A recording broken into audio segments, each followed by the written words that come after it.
بێگومان مێژووی ئەدەبی کوردی مێژوویەکی دەوڵەمەندە و بەشێک لە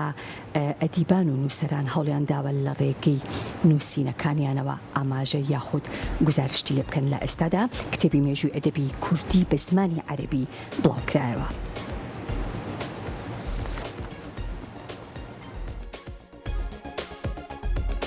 لە شاری کەرکووک کتێبخانەی گشتی بابا گورگۆڕ کۆڕێکی بۆ ناساندنی کتێبی مێژووی ئەدەبی کوردی ساز کرد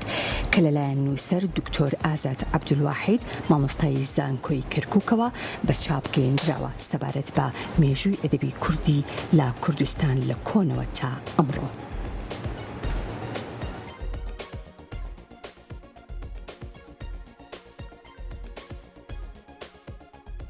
کتێبخانەی باوە گورگۆڕ لە شاری کەرکووک هەستا بە سازدانی سیمینارێک بۆ من سەبارەت بەو کتێبەی کە لەو دوادە لە چاپم داوە بە ناونیشانی تاریخ الأدب الكردي دراسات في تاريخ الكردي وآدابها کە بۆ یەکەم جارە ئەو کتێبە لە مێژووی ئەدەبیاتی کوردی و ئەدەبیاتی ناوچەکەیە بە زمانی عەرەبی ئەو کتێبە لە چاپ دراوە. بەرهەمی کتێبەکە بریتیە لەوەی کە باس لە 6 بەشە لە 6 فەسڵە دوو بەشی تەرخان کراوە بۆ مێژووی کورد لە دێر زەمانەوە هەر لە لەنگەگرتنی کەشتەکەی نوح و تاک و دەگاتە سەردەمی هاوچەرخ و من لە نووسینەوەی مێژووی کوردە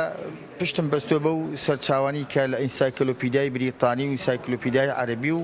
بیرروباوەڕ و بووری بۆچوونی ڕۆژهەڵاتناسە ئەوروپیەکان و مێژووی نووسە موسڵمانەکان تا دەگاتە سەردەمی هاوچەرخ و ئەو کەسانی کە